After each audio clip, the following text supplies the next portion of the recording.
आखिर जिस बात का डर था वही चीज़ें बिहार की राजनीति में चरितार्थ हो रही है। हम बात कर रहे हैं केंद्रीय मंत्रिमंडल विस्तार की। केंद्रीय मंत्रिमंडल विस्तार होने से ठीक पहले चिराग पासवान ने कहा था कि नीतीश कुमार जी को इस बात के लिए अनुनय विनय करना चाहिए कि केंद्रीय मंत्रिमंडल विस्तार में जदयू शामिल ना हो। नीतीश कुमार जी को यह प्रयत्न करना चाहिए, क्योंकि जैसे ही जदयू शामिल होगी जदयू के भीतर स्वतः टूट की प्रक्रिया शुरू हो जाएगी। जदयू पार्टी दरकना शुरू कर देगी, ऐसे दरकना जैसे कि उत्तर बिहार में बाढ़ आई हुई है। और बाढ़ में आपने वो तस्वीर जरूर देखी होगी कि किस प्रकार से चूल्हा जल रहा है और चूल्हे की बगल की जमीन दरक करके बाढ़ में समा जा रही है। और नीतीश कुमार जी को दिख रहा हो या नहीं दिख रहा हो, लेकिन बाढ़ की बातों को छोड़ देते हैं तो नीतीश कुमार जी के अपने पार्टी के भीतर क्या कुछ दरक रहा है, कौन दरक के किधर जा रहे हैं, ये तमाम चीजें दिख रही होगी। और इसका ताजा उदाहरण है जनसंख्या वाला जो विधेयक है उस पर, जनसंख्या कानून को लेकर के जिस प्रकार से नीतीश कुमार जी ने स्पष्ट किया है कि बिहार में इसको लेकर के कोई भी योजना नहीं है कि इसे लागू किया जाएगा। उत्तर प्रदेश भले ही इस पर दिलचस्पी दिखा रहा है, विधेयक लेके आ भी रहे हैं, कानून भी पारित कराई जाएगी। असम पहले ही इसको लेकर के हो चुका है, असम में सारा खेल वेल हो चुका है। बीजेपी, बिहार बीजेपी इसको लेकर के उत्साहित दिख रही है, इसके फायदे गिनाने में लगी हुई है, लेकिन नीतीश कुमार जी ने सीधे तौर पर खारिज कर दिया है, मना कर दिया है। लेकिन नीतीश कुमार जी ने खारिज तो कर दिया, लेकिन जदयू के राष्ट्रीय अध्यक्ष और जो मंत्री हैं आरसीपी सिंह जी, जदयू कोटे से मंत्री बने हैं, उन्होंने नीतीश कुमार जी से अलग स्टैंड रख करके ये बात साफ संदेश दे दिया कि सब कुछ जदयू में ठीक नहीं है। आरसीपी सिंह अलग सोचते हैं, आरसीपी सिंह का सोचने का तरीका अलग है, संविधान उनका अलग है। और नीतीश कुमार जी के बातों से अब वे इत्तेफाक नहीं रखते हैं।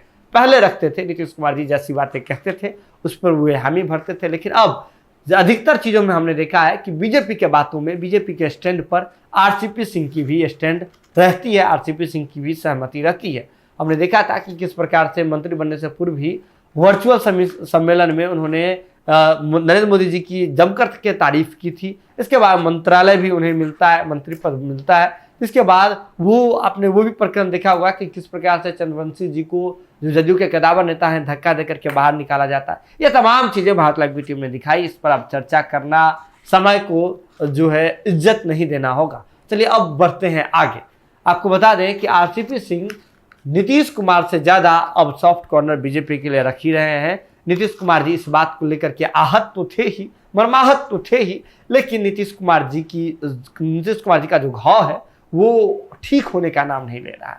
घाव पे जैसे ही एक लेयर लगता है, इसके ठीक ही दूसरा जो मुद्दा है उनके घाव को कुरेदने का काम करता है। आपको बता दें नीतीश कुमार जी जहां सिक्कों को जोड़ जोड़ करके एक बड़ा बैंक अकाउंट में एक बड़ा जो है अपना धन बनाना चाहते थे, और जो जदयू को नंबर 1 बनाना चाह रहे थे सिक्कों को जोड़ जोड़ करके, लेकिन इसी बीच एक बड़ी बात यह है कि नीतीश कुमार जी के 6 एमएलसी का विकेट गिर रहा है, और वे भी स्वाभाविक रूप से। कैसे, चलिए आपको बताते हैं। कल 16 जुलाई है।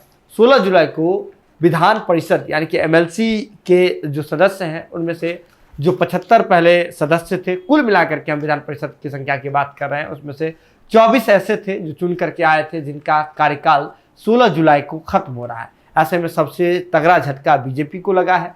बीजेपी के कुल 12 ऐसे एमएलसी हैं जो अब सदन में इंटर नहीं कर पाएंगे, सदन में उनका कार्यकाल जो है खत्म हो रहा है। लेकिन जदयू को भी गहरा सदमा लगा है। जदयू जहां एक और अपनी पार्टी को मजबूत करने की दिशा में कदम बढ़ाते हुए दिख रही है, तो स्वतः कार्यकाल समाप्त होने की वजह से जदयू के 6 एमएलसी जो हैं वे अब सदन में इंटर नहीं कर पाएंगे। एक और जहां सदन में नीतीश कुमार जी अपनी बात मजबूती से रखने के लिए योजना बना रहे हैं, उपेंद्र कुशवाहा जी पूरे बिहार में भ्रमण करके जदयू के लिए लोगों को इकट्ठा करने में लगे हुए हैं, जदयू को मजबूती प्रदान करने में लगे हुए हैं।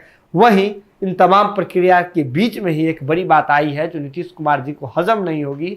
बात यह है कि 6 ऐसे एमएलसी हैं जिनका कार्यकाल स्वतः समाप्त हो रहा है। पहले जदयू के 29 एमएलसी थे और अब 23 रह जाएंगे। लेकिन बड़ी बात यह है कि जदयू नंबर 1 बन के रह जाएगी, क्योंकि पहले 26 बीजेपी के थे और उसमें से 14 रह जाएंगे। अब उसमें से बीजेपी को 12 लॉस हुआ है, लेकिन जदयू को 29 थे और अब 23 रह जाएंगे। जदयू को मात्र 6 एमएलसी का लॉस हुआ है। तो नीतीश कुमार इस बात को सेक करके, इस बात को देख करके भी खुश हो सकते हैं कि बीजेपी से कम ही तो लॉस हुआ, बीजेपी से आधे जो है वो एमएलसी का लॉस नीतीश कुमार जी को होने जा रहा है, क्योंकि बीजेपी को 12 एमएलसी का लॉस होगा, वहीं दूसरी ओर जदयू को मात्र 6 एमएलसी का लॉस होगा। अब नीतीश कुमार जी खुश होंगे या फिर दुख होगा इस बात को लेकर के, ये तो आने वाले समय में पता चलेगा। लेकिन नीतीश कुमार जी कहीं ना कहीं जिन बातों को लेकर के आगे बढ़ रहे हैं, जदयू को मजबूती प्रदान करने की दिशा में कदम बढ़ा रहे हैं, उसी प्लान के तहत आरसीपी सिंह को बनाए थे, लेकिन आरसीपी सिंह पूरे खरे नहीं उतरे नीतीश कुमार जी की उम्मीदों पर। तो ऐसे में नीतीश कुमार जी को झटका तो लगा ही हुआ था, लेकिन 6 एमएलसी का कार्यकाल जो खत्म हो रहा है, इससे नीतीश कुमार जी को गहरा सदमा पहुंचने की उम्मीद है। जो रहने भारत लाइव के साथ जो भी अपडेट होगा, भारत लाइव की टीम सबसे पहले आप तक पहुंचाएगी। इसकी जरूरत है कि भारत लाइव की खबरों को यूं ही आप देखते रहें, शेयर करते रहें और हमारा मनोबल बढ़ाते रहें। बहुत बहुत धन्यवाद। अगर ये वीडियो पसंद आई और वह बिहार के राजनीति और बिहारियत से सरोकार रखेनी तो सब्सक्राइब बटन दबा के चैनल के सब्सक्राइब कर ली। ओजे एगो घंटी बा, ओकरा बटन दबा देला से कुल सटीक और मारक खबर रुआ मुफ्त में मिल जाई। अगर रुआ पत्रकारिता के हमनी के नया प्रयोग में सहयोग कर चाहतानी तो ज्वाइन बटन दबा दी। पेटीएम नंबर नोट कर ली 9386816700। धन्यवाद।